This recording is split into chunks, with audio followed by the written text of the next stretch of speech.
Righto, welcome along to our next speaker's slot. If you're just making your way in, welcome along. Just a reminder on the format, our guests have about 15 minutes to give you an overview on their perspective for the Expo and some of the key ideas that they wish you to consider. Then there will be a rapid-fire 15-minute session for you to fire your questions at our guests.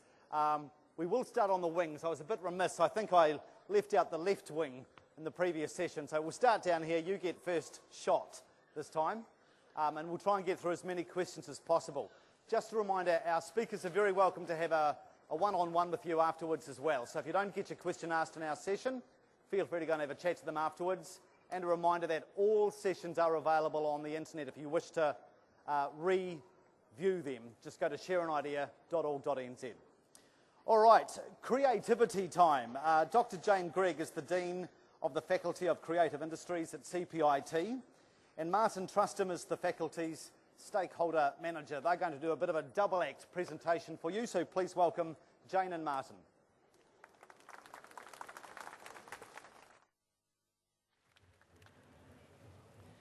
Good morning, everyone. It's great to see you here, and we're really glad to be here. I'm Jane, and obviously that's Martin, and we're here to talk to you about our vision of the city, a city of creativity and arts. Martin and I were both born and educated here, and we believe that this is a great opportunity for our city, a great time to be in Christchurch. We know that Christchurch is a creative city, and it has always been. It's been the home of artists and musicians and performers, designers, architects. Many great New Zealand artists and cultural engagers have come from our city. The arts have a natural pull, if you like, a gravitational effect. And you could say that the precinct that grew around the CPIT, along High Street, Poplar Lane, Madras Street, Chewham Street, was the beginnings of this process. This area, if you like, is a place where you could, for instance, be studying fashion at the fashion school, jewellery or furniture making at the art and design school, and then go and buy those similar products from businesses that supported and grew from that relationship. And at the same time enjoying great coffees and great food. This place links the activity, the doers if you like, with CPIT, the learners. There's a concentration on our campus of about 6,000 people on any given day, and they're looking for ways to engage with the city.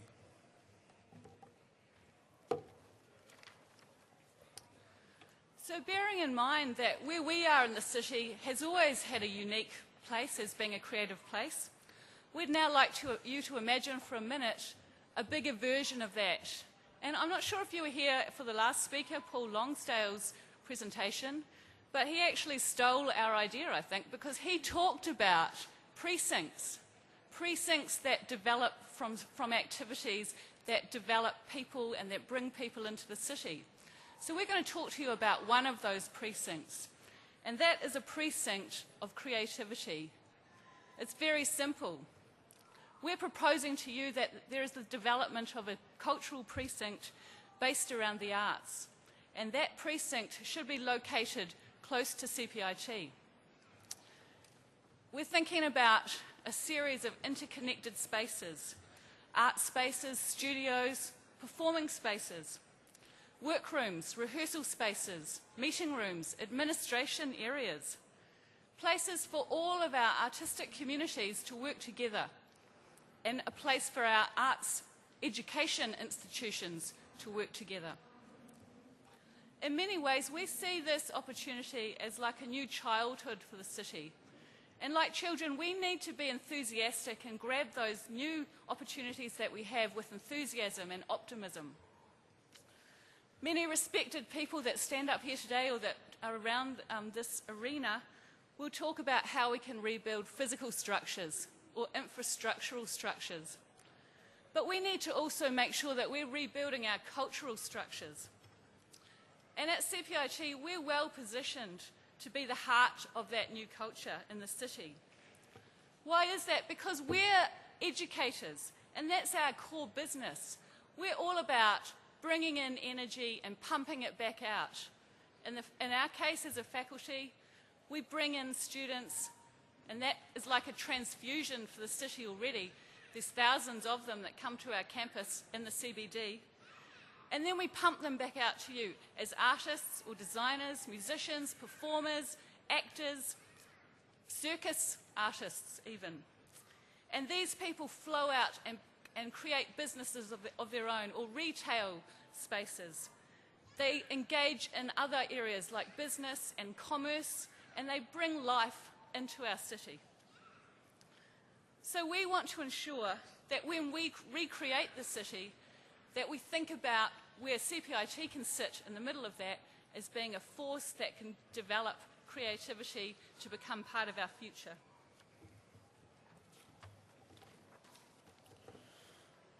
The catalyst for our vision of Creative Christchurch isn't the terrible destruction of the earthquake on February 22nd, but rather it's the dynamic cohesion of our Christchurch arts communities that's grown up in response to that.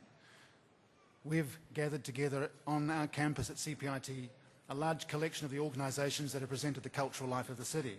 These include, with the support of Creative New Zealand, the Ministry of Culture and Heritage, the Christchurch Symphony Orchestra, Southern Opera, Chartfest, the Arts Festival, the Buskers Festival, the Writers Festival, Christchurch City Choir, the Physics Room, the Body Festival. It goes on. There's about 14 organisations currently with us now. And we've accommodated them in a sort of a microcosmic creative hub. This co-location and cohabitation has been an amazing experience, and it's been a silver lining, if you like, for the arts out of this whole drama with the earthquake. Within days of being together, these groups quickly realised that this wasn't really just a temporary solution, but actually suggested the way forward for our city, or for a node or a precinct within our city. We were given a snapshot of a way in which we could work together collaboratively. We might cooperate. No more waiting to have meetings. There's no walls dividing us, essentially. We can walk down the hall, literally, and suggest ideas and develop an idea within minutes. The barriers that have existed between our organisations previously, we can now shift and remove. It's important, too, to think about this precinct as being a place for businesses to co-locate. And it doesn't remove the autonomy of those businesses, but we're looking at things like spaces that can be shared, resources that can be shared. Currently, each of these businesses sets themselves up in isolation or independently with a full suite of resources. We don't need to do that.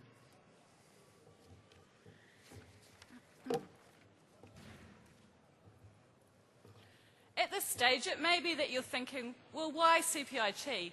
They're just lucky to have been in the city and they're just trying to claim a space for themselves. But we don't think it's just about locality, it's also about the kind of organisation that we are.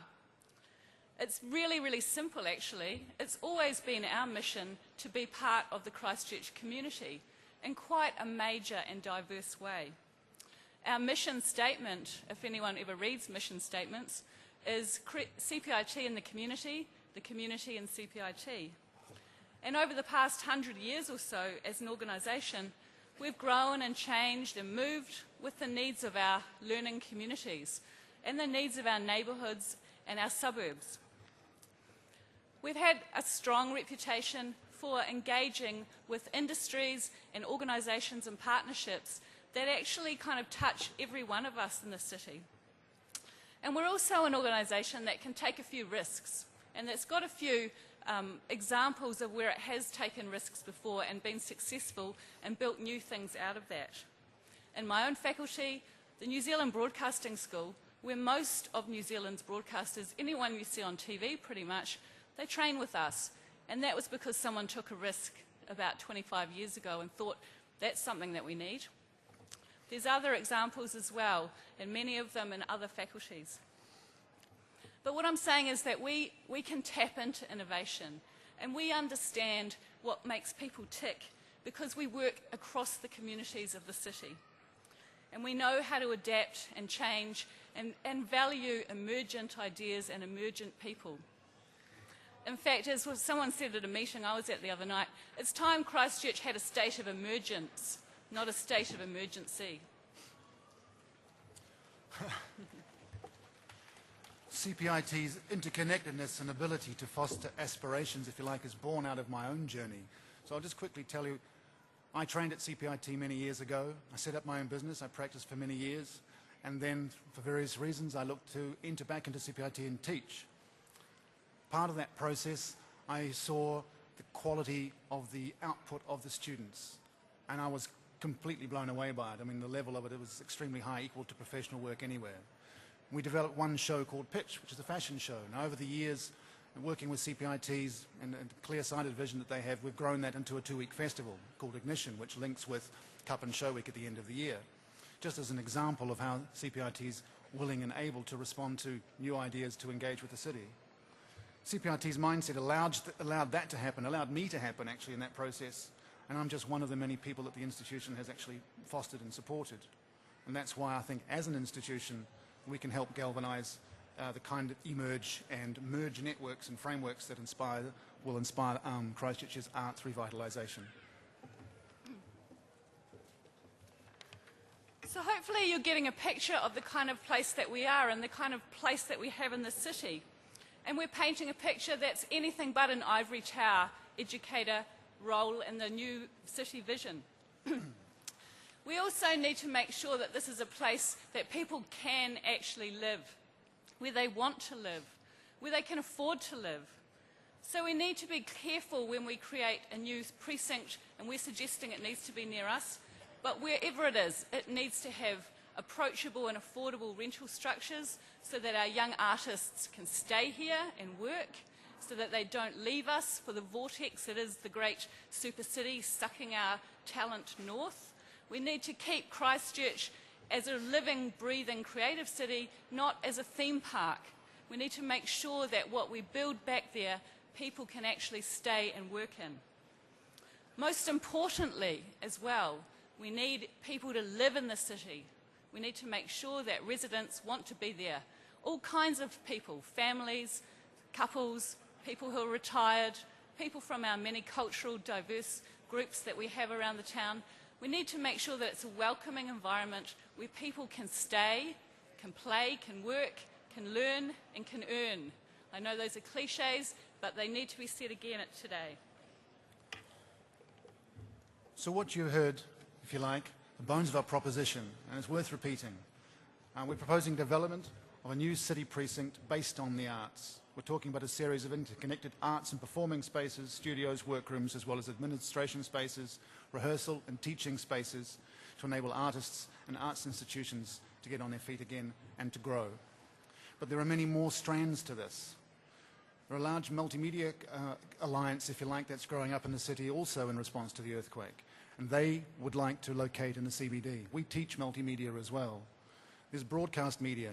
As Jane said, our New Zealand Broadcasting School does that as well. They're looking to locate in the CBD. But these spaces, this central precinct, if you like, also needs to factor in social spaces, green spaces, residential and commercial spaces. It needs to be a complete whole, powered and driven by the arts. This collaboration, if you like, underpins the journey ahead to realise what I see as an epic vision for us, for the city.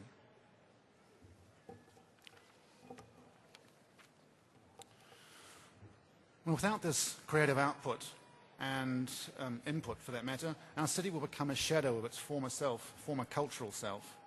What our creative people need and want right now is the certainty that they will have a space from which to perform, make a living, and live. What the city also needs, as a collection of audiences, if you like, are places for people to go and congregate and be active and engage with the city. Imagine what our city would be like without these people, without the performers. We need to give them a good reason to stay here, to set down roots here more firmly than they are probably at the moment. They're all wondering what to do right now, where they should head, as Jane alluded to before. We want to attract new people. We want to make this space a much brighter and bigger space than it was before. Build what we had and make it stronger. So essentially, we need to give them a vision that will actually give them reason to pause and to set down their roots. Now, apart from these artists and so forth, the other ones that I alluded to was the multimedia group. And this is really quite a significant one. And I think it's important to realise that what CPIT is proposing is really a node within the city that links with other nodes and with other people developing sort of parallel plans. Because we want to and must be interconnected.